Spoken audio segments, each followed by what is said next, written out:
لقد كان لكم في رسول الله أسوة حسنة لمن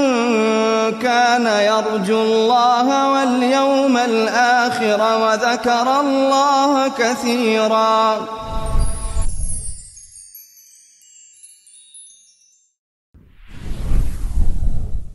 بسم الله الرحمن الرحيم. الحمد لله والصلاة والسلام على رسول الله. اللهم افتح لنا أبواب رحمتك وألحقنا بالصالحين. اللهم اغفر لنا ولوالدينا وللمؤمنين يوم يقوم الحساب. خۆشەویستان لە بەرنامەیەک نوێ بەرنامەی پێشەنگ بوون کە ئەمەیان بەرنامەی پازدەمینە کە باسیمان لە باسی بەهای ئیمانیەکانمان دەکرد. کۆکو باسمان کرد کە 5 بنچینەی سەرەکیمان هەیە لە بۆ بەرهەمهێنانی پێشەنگ کەویش بریتی بوون لە قیەم کە گرنگی بە بەهایەکان، لە پاشەوەی پلاندانان ئەوە دووەم بوو، لە پاشەوەی پەیوەندیەکان، لە پاشەوەی تواناییەکان مەهارات، لە پاشەوەی ئینجازات. ئەم 5 بنچینە سەرەکیمان هەیە کە پێویستە کەسێکی پێشەنگ بێوێ پێشەنگێکی چاک و کوالێت بەرزبی دەبی لەو 5 باوەرەی لەم 5 بوارە دەبی زۆر گرنگی بەخۆ بدە. لە پاشەوە هەر بوارێک لەو بوارانە باسمان کرد کە قیەمەکان دەیکەین بەهایەکان دەکەینە 5 پلانیش باسی پێشت دەکەین، هەروە عیلاقاتیش باسی پێشت دەکەین، توانایەکانیش باسی پێشت دەکەین، ئیجازاتیش باسی پێشت دەکەین. لە قیەمەکان بووین لە بەهایەکان بووین لە بەهای بنچینەی بەها. یەکەم بنچینە کە پێویستە کەسێکی پێشەنگ کە دەستی پێوەبگرێ بریتە بەهایەکان کە قیەمەکان ئەو شتانەی کە بەڕاستی بەهایان هەیە کە ئەو شتانەی بەهایان هەیە لە بۆ ئەوەی کەسەکە لەسەر پەیامی خۆی بینێتەوە، هەروە بەهایان هەیە لە بۆ کەسێکی نەگۆڕ بوو، کەسێکی نەگۆڕە لە بۆ گۆڕانێکی خراپ، گۆڕانیش کەسێک بی لە هەر بە چاکە بینێتەوە. یارە ئەم 5 قیەمە گوتمان لە قیەمەکاندا باسی پێشت دەکەین. یەکەمیان گوتمە باسی قیەمە ئیمانیەکان دەکەین، بەهای ئیمانیەکان دەکەین، لە پاشەوە بەهای نەفسیەکان دەکەین، لەهای بەهای ئەخلاقیەکان دەکەین، لەهای بەهای باسی خیبرە دەکەین، بەها خیبرە وەکو بە بەهای دابنێ، هەروەها عەطا. دیارە لە بەهای ئیمانیەکان باسی چەند شتێکمان کردووە. باسی نیەتمان کردووە کە یەک لە بەها گرنگەکان کە پێویستە بەهای ئیمانیەکان کە پێویستە پێشەنگ گرنگی پێ بدە نیەت، وتمان نیەتەکەی خۆی دەبی سافکە. لە پاشەوەی باسی تەوەکوڵمان کرد کە کەسێکی پێشەنگ پێویستە تەوەکوڵ لەسەر ئەڵڵا تەعالە بێ. هەروەها باسی خاڵی سێممان کرد کە لە بەها ئیمانیەکان کە لە مەسەلەی پەرستن پێویستە ئەو کەسێک کە پێشەنگە پێویستە لە ڕووی پەرستندا کەسێکی زۆر تۆکمە بێ کە پەرستنەکانی خۆی بە هیچ شێوە کەمتر خەمی تێنەکەەوە بە هۆکارێک لە هۆکارەکانی کە من کارێک دەکەم یان ئەو کارە دەکەم بۆی لە پەرستنەکانم بەو شێوە ڕاستی کەمتر خەمم. گوتمان دروژمەکان فەرائید واجبات پلەبەندی دەرەجەیەکن لە پەرستن پێویستە کەسێکی موسڵمان گرنگی زۆر بە فەرائیدەکان بدە ئینجا بچێتە نەوافل. گوتمان ئەگەر بێت و دوو شت کۆبوونەوە لەگەر یەک، ئەگەر بێت و لە یەک کاتدا دوو کارت هەبوو، کارێکیان فەرز بوو واجب بوو، هەکارێکیان سنەت بوو، پێویستە لەو کاتە تۆ واجبەکە بکەی وازت لە نەوافلەکان بینێ. بۆ نمونە کەسێکی کە کارێکی ڕاگەیان دەکە پێشەنگە لە ڕاگەانیان پێشەنگە لە بانگەواز و دەعوا کە کارێکی دەعوی دەکە بەڵام سنەتە، بەڵام لەو کاتی کە پێویستە نوێژێک بکە گەر بێت و ئەو کارە دەعویە بکە نوێژەکەی لە قیس دەچێت و پێویستە لەو کاتەی کە نوێژەکە بکە. بۆیە باسمان کرد کە پێویستە کەسی پێشەنگ پلەبەندی لە پەرستنەکان لێ تێک نەچێت. دێین لەم بەرنامەیەدا باسی ذکر دەکەین کە قیەمێک لەو قیەمانەی لەو بەهانەی کە پێویستە کەسێکی پێشەنگ خۆی بڕازێنتەوە، هەروەها گەشەی بەخۆ بدە لەو بارە کە بریتە لە یادکردنی خوای پەروەردگار. دیارم کە یادکردنی خوای پەروەردگار کە ئەویش هەدەگەڕێتەوە جۆرێکە لە جۆرەکانی عیبادەت، بەڵام بەتەنیا باسمان کرد لەبەر گرنگیەکەی چونکە دروژمەکان ئەوە ئینسان لەگەر ئەڵڵا تەعالە توند و تۆڵ دەکات، بەڵام زیکرەکان دەبتە هۆی ئەوەی ڕەبتێکی بەهێزتر لەگەر ئەڵڵا تەعالە دروست دەکات و هەروەها ڕۆژانە ئیمانی ئەو کەسە سرێ دەکات و ئیمانی ئەو کەسە نوێ دەکاتەوە. بۆیە پێویستە ئەو کەسەی کە ذکر دەکات تەماشا قورئان کە ذکردا کە خوای پەروەردگار دەفەرمێ ئەلا بذکری الله تطمئن القلوب کە بە یادکردنەوەی خوای پەروەردگار دڵەکان ئارام دەبن. کە بەڕاستی ئەو کەسانی کە لە بوارێک لە بوارەکان کار دەکەن دەبنە لە پاش ئەوەی کە بەناوبانگ دەبن، لە پاش ئەوەی پێشەنگ دەبن، زۆر جار تووشی دڵڕاوچێت، تووشی خەمۆکی دەبن. ئەگەر بێت و بەواسطەی ئەو ذکرە لە خوای پەروەردگار لە ئەڵڵا تەعالە نێزیک بن، هەروە ذکری خوای پەروەردگار بکەن، لەو کاتێ دریان ئارام دەبی. ألا بذكر الله تطمئن القلوب. هروا أخوي برودار كداوي لإنسان كان دك يا أيها الذين آمنوا اذكروا الله ذكرا كثيرا وسبحوه بكرة وأصيلا. كأخوي برودار دعوة دك يا أيها الذين آمنوا اذكروا الله ذكرا كثيرا. كقربتك سيك إيمان داري آسعي بيد آمنوا اذكروا الله ذكرا كثيرا اذكروا الله ذكرا كثيرا اگر بتو کسک پیشنگ بی او لو کات پیوست او پیشنگ زور یادی خوای پرودگار بکا بوی پیغمبر صلی الله علیه و سلم بینی که پیشنگ ایماندارانه که در پیغمبر صلی الله علیه و سلم بردوام زمانی بس زمانی که به ذکر خوای پرودگار تروى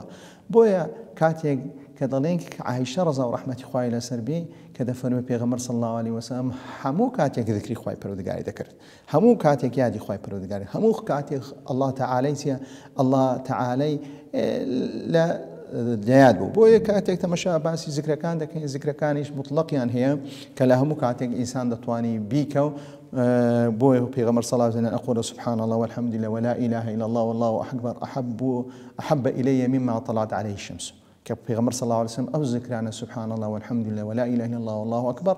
دليل لا من خوشويستيا لهمشتي كروج تيا طلعت عليه الشمس كروج بس لدا حالاتي كاكاتها أو لبر بيواندي بسيته سبحان الله والحمد لله ولا إله إلا الله ككلمة توحيد تدا هرو باك بيقرداني خوي بردقاي تدا هرو يا ذكر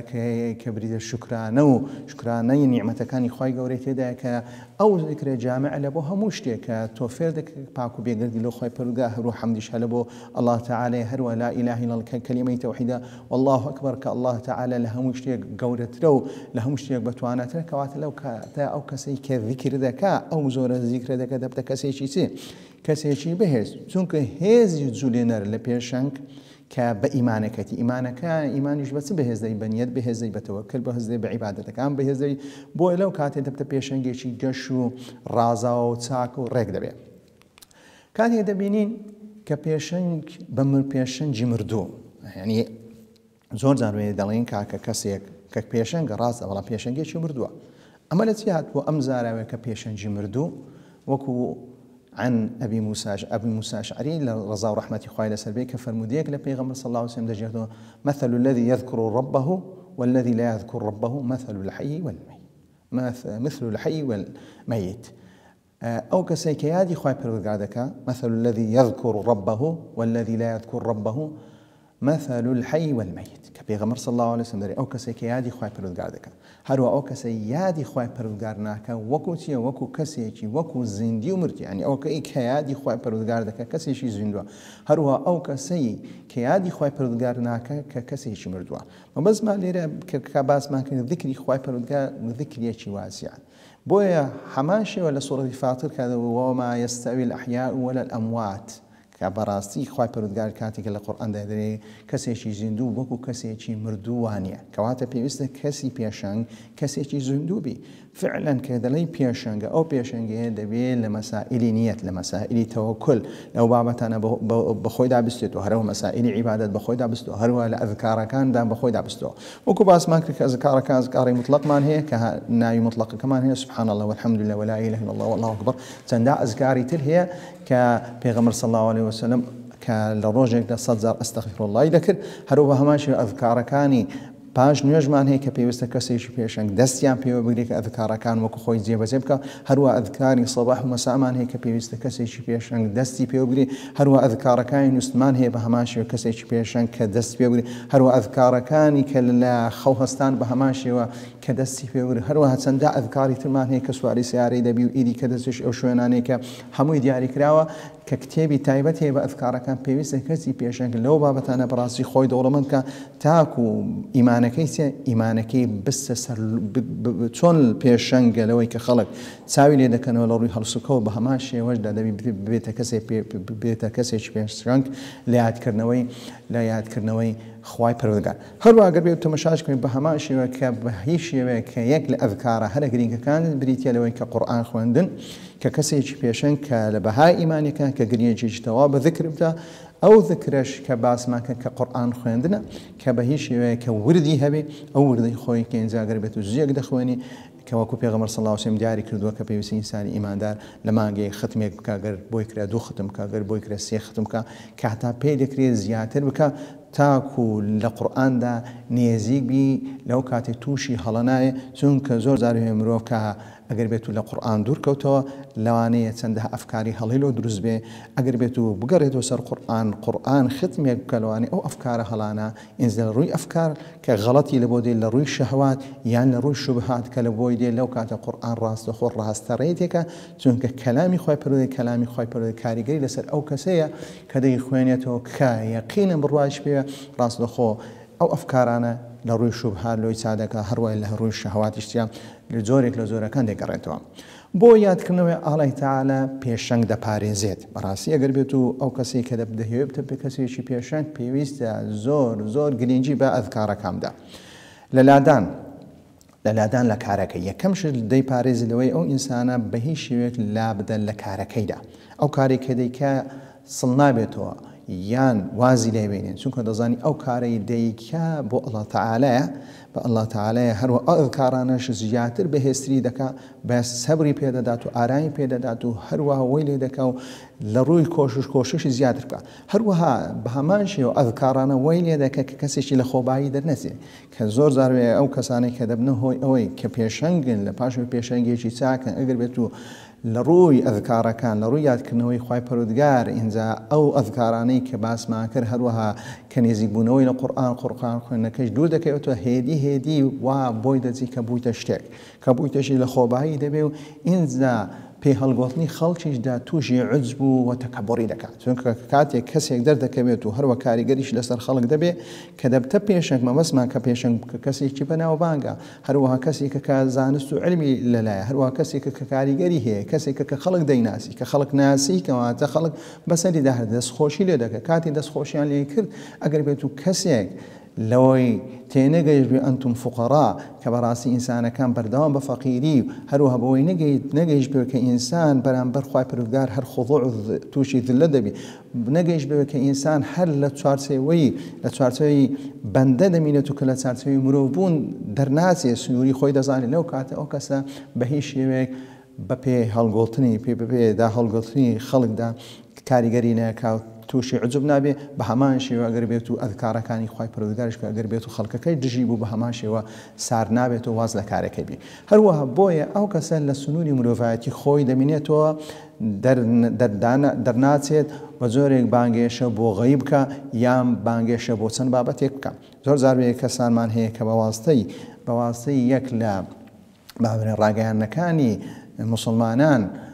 ناوی دەرکردووە، لە پاش ئەوەی ماوەیەک لەسەر مینبەری مسلمانان قسەی کردووە، لە پاشەوەی بوویتە کەسێکی ناسرا و لە پاش ئەوەی ئیدعای شتی سەیری کردووە، ئیدعای شتی زۆر نامعقولی کردە و لەبەر ئەوەی سنووری خۆی ئەو سنووری کە خوای پەروەردگار داینایە لە بۆی کە سنووری مرۆڤایەتی تێپەڕاندی وای زانیان بوویتە کەسێکی زۆر مبارەک و یان کەسێکە بوویتە ینی جاروەیە کەسەکە صیفەتی نەعوذ بالله صیفەتی پێغەمبەرایەتی دایتە خۆی لەو کاتە ئەو کەسە لەبەر چ وای لێ هاتێ لەبەر ئەوەی لە مەسائیلی ذکر و مەسائیلی عیبادەت و لە مەسائیلی ایمانیەکانیان ضعیف بووە. بۆ مانەوەی لەسەر پەیام ئەو کەسەی کە ئەذکارەکان بەردەوام دەکات هەروە یادەکانی خوای پەروەردگار بەردەوام دەکات ئەذکارەکان وەک خۆی جێبەجێ دەکات هەروە لەگەڵ قورئانی نێزیکە ئەم کەسە لەسەر پەیامی خۆی دەمینێتەوە، چونکە قورئان دەیپارێزی لەوەی کە لە پەیامەکەی لە پەیامەکەی سڵ ببی یان تووشی گومڕای بێ، هەروە نەگۆڕینی نیەت، هەروە ئەو کەسە بە هیچ شێوەیەک نیەتی ناگۆڕێ، چونکە بەردەوام کە ئەم ئەذکاران دەکات ئەذکارانە کاریگەری لەسەر دڵ دەبی، هەروە کاریگەری لەسەر مێشکەکەی دەبی، هەروەها وای لێ دەکات کە ئەو کەسە بە هیچ شێوەیەک نیەتەکەی گۆڕانکاری بەسەنێ. بەڵام ئەگەر بێت و ئەذکارەکان دوورکەوتەوە هەروەها لە قورئان دوورکەوتەوە تەنها خەریکی کاری بابرین کاری دعوی بوو، لە کاری دعویش کاری ڕێگەیان بوو یان کاری پەروەردەیی بوو یان کاری کۆمەڵایەتی کردیان تەنها کاری ئەو بۆ پارە خڕکردنەوە خڕبکاتەوە بۆ ئەوی بەسەر فەقیراندا تەوزیع بکە، بەڵام لەو وارانە لەو بواری زیکر لە بواری عیبادەت لاواز بوو لەو کاتێک کاریگەری تێدەکات. کاریگەری تێک زۆر جاروێ کۆمەڵە کەسێک دەبین کە بەو شێوەیە لەو بوارەیان ئیش کردیەوە لەبەر ئەوەی لە جانبی پەرستندا لاواز بوون لە جانبی یادکردنەوەی خوای گەورە لاواز بوونەوە تووشی هەڵەبوون. بۆیە پێغەمبەر صلی الله علیه وسلم کە گەورەترین زیکریش کە لە بەرنامەیەش تر کە باز دەکەن کە بڕوابوون بە ئاخیرەت کە ئەویشیە کە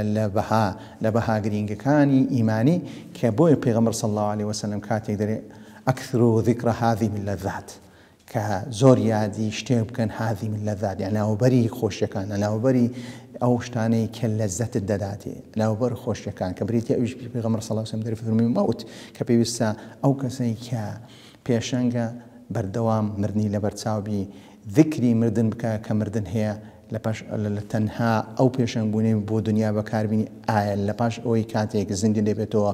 ئەو پێشەنگبوونەی حسابی فلسێکیشی بۆ ناکرێ. وصلى الله على محمد وعلى آله وصحبه أجمعين. لقد كان لكم في رسول الله أسوة حسنة لمن كان يرجو الله واليوم الآخر وذكر الله كثيرا.